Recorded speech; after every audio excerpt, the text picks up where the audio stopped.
Hello guys, welcome back to my channel.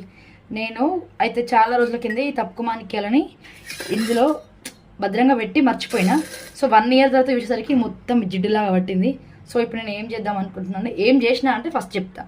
ఇందులో ఇంత చింతపండు తీసుకొని ఈ 2 మాణిక్యాలని ఇందులో స్టవ్ మీద ఉడికించిన ఒక 1/2 అవర్ అట్లా మంచిగా ఉడికించి, దీనికి నిండా నీళ్ళు పోయాలి. 1/2 అవర్ అట్లా ఉడికించినాక మన పితాంబరం ఉంటుంది కదా, పితాంబరంతో వాష్ చేస్తే ఇలా అయింది. దీన్ని ఇంకా ఒక రోజు ఆగి వాష్ చేస్తే ఇంకా క్లీన్ అవుతుంది. మీకు ఇప్పుడు చూపిస్తానండి ఒకసారి.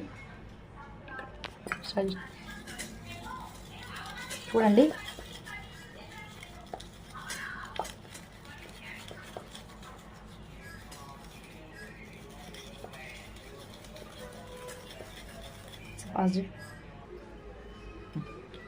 చూసినా చూడండి, ఇప్పుడైతే క్లీన్ చేసిన, వాష్ చేసి ఎంత మంచిగా అయింది చూడండి.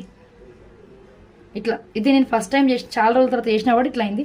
మీరు ఇట్లా వీక్లీ వన్స్ ఒకసారి చేసుకున్నారంటే ఒక 2 టైమ్స్ చేసేసరికి మొత్తం మనకి కొన్న వాటి లాగానే అయిపోతాయి. ఓకే, ఈ టిప్ మీకు కనుక నచ్చినట్లయితే ప్లీజ్ లైక్ అండ్ షేర్.